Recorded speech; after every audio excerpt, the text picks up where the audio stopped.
नमस्कार साथियों, आप सभी का मेरे ऑनलाइन क्लास में स्वागत है।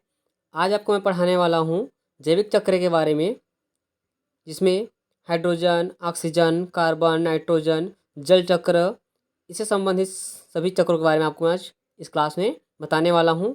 चलिए आज शुरुआत करते हैं आज की क्लास को कि पारिस्थितिकी तंत्र में सबसे महत्वपूर्ण जैविक चक्र कौन कौन से होते हैं, उनके बारे में आपको बताने वाला हूँ। तो इनमें सबसे महत्वपूर्ण क्या होता है? हाइड्रोजन, ऑक्सीजन और कार्बन, क्योंकि यही क्या होते हैं?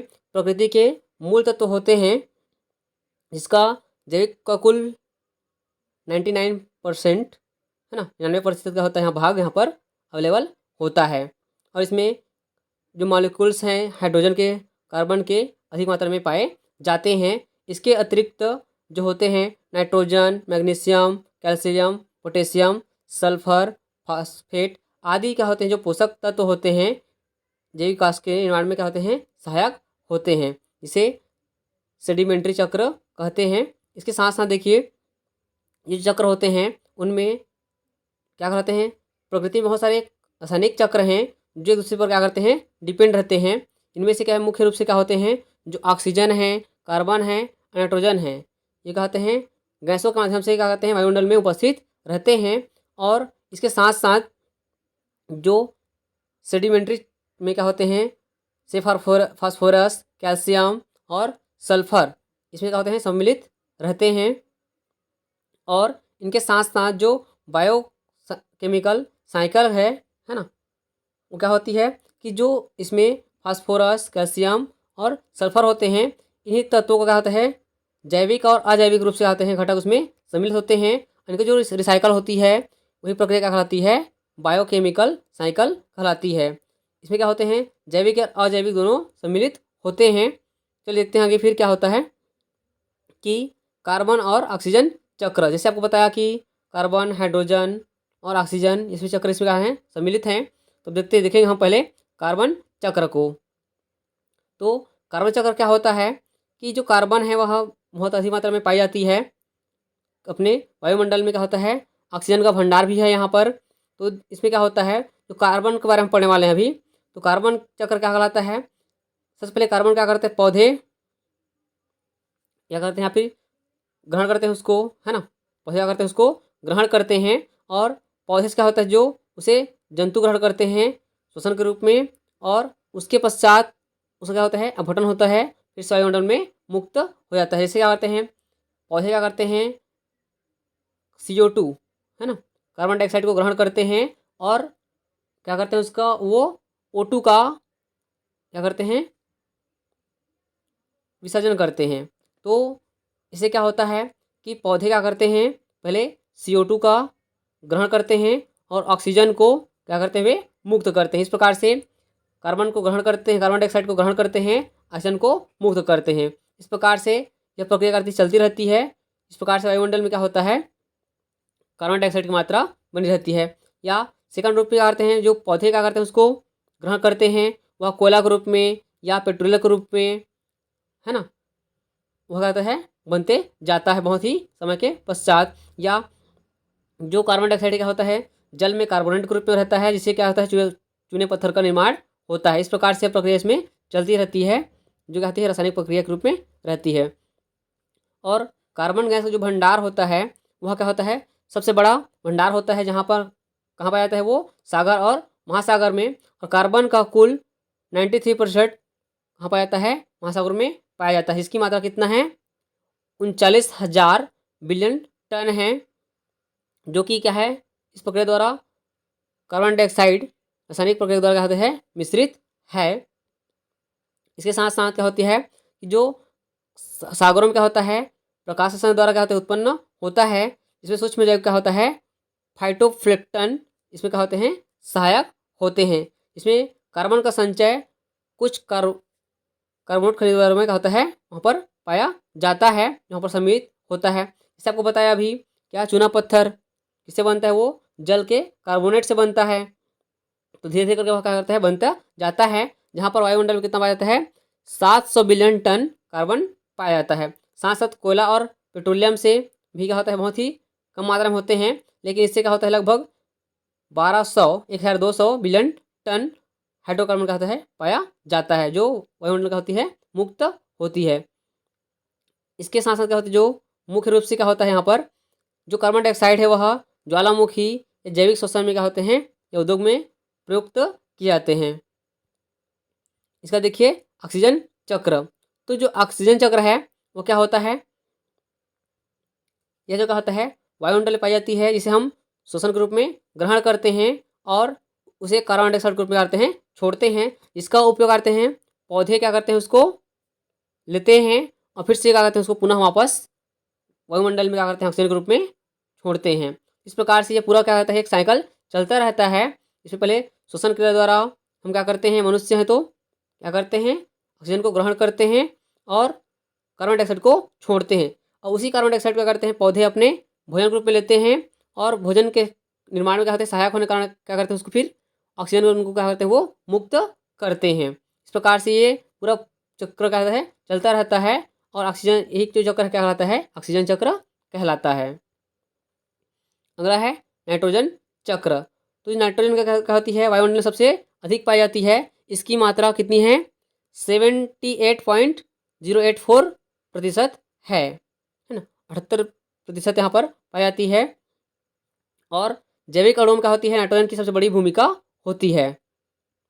और यह किस प्रकार से बनता है देखिए, यह जो क्या होता है कि सबसे पहले क्या कहते हैं जो पेड़ पौधे हैं पेड़ों में क्या पाया जाता है नाइट्रोजन पाया जाता है। इसको क्या करते हैं घास के माध्यम से क्या करते हैं कोई जो जंतु है ना, जैसे कि यहाँ पर गाय है वह उसको खाती है। उसके बाद वो क्या करती है उसके जो मल है ना वेस्टेज है उससे क्या होता है वहाँ पर खाद बनता है। और खाद से क्या खाद में क्या होता है अमोनिया पाया जाता है। अमोनिया क्या होता है नाइट्रेट का बनाता है और नाइट्रेट को क्या करते हैं पेड़ पौधे के जड़ों में पाया जाता है राइजोबियम, जो क्या करता है उनको पोषक तत्व प्रदान करता है, जो कहाँ पाया जाता है दलहन फसलों में है ना। तो क्या करता है फिर से वह वापस पेड़ पौधों में वापस पहुँच जाता है। इस प्रकार से प्रक्रिया आती है चलती रहती है, जो क्या कहलाती है नाइट्रोजन चक्र कहलाती है। और जीवन के लिए क्या होती है नाइट्रोजन गैस बहुत ही आवश्यक होता है, जिसे क्या कहते हैं जिसे हम क्या करते हैं जैविक घटकों द्वारा प्राप्त नहीं किया सकते इसको है ना।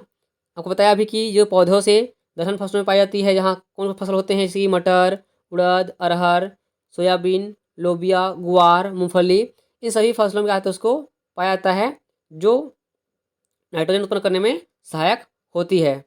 और जो नाइट्रोजन है क्या होता है कहाँ पाया जाता है दलहन फसलों के जो नीचे होता है जो जड़ होता है उसमें गांठ पाया जाता है, वहाँ पर वे रहती है जहाँ पर नाइट्रेट और अमोनिया बनता है। इसका उपयोग करते हैं पेड़ पौधे करते हैं और उनमें जो बैक्टीरिया पाया जाता है जो नाइट्रेट बनाता है उस बैक्टीरिया कहा जाता है राइजोबियम कहा जाता है। इस प्रकार से कहती है वो प्रक्रिया चलती रहती है। अगला है जल चक्र। जल चक्र क्या होता है कि जल देखिए हम सभी जानते हैं कि जल क्या है पृथ्वी में पूरा विद्यमान है। इस प्रकार से देखिए हमारी धरती पर क्या होता है 71% हिस्सा पानी से क्या है ढका हुआ है। इसमें कुल मात्रा क्या होता है 3% क्या होता है पानी में है। इसमें से क्या होता है 2.4 ग्लेशियर में है, 0.6 नदी तालाबों में पाया जाता है। इस प्रकार से हम जानते हैं कि जो पानी की आवश्यकता होती है बहुत ही अधिक होती है। और ये किस प्रकार से साइक्लिक होती है देखिए यहाँ पर सबसे पहले क्या होता है कि नदी तालाब से होता है वाष्पीकरण होता है, उससे होता है वो बादलों में चला जाता है, वहाँ क्या होता है संघनन के पश्चात क्या होता है वो वर्षा के रूप में वापस आता है और फिर से होता है वो जमीन पर आता है और धरातल के माध्यम से वापस फिर वह नदी तालाबों में या सागरों में पहुँच जाता है। इस प्रकार से यह प्रक्रिया कहती है चलती रहती है और एक क्या कहती है जल चक्र कहलाती है, जहाँ पर कुछ पानी के पीने के योग्य होते हैं, कुछ क्या होते हैं पीने योग्य नहीं होते हैं।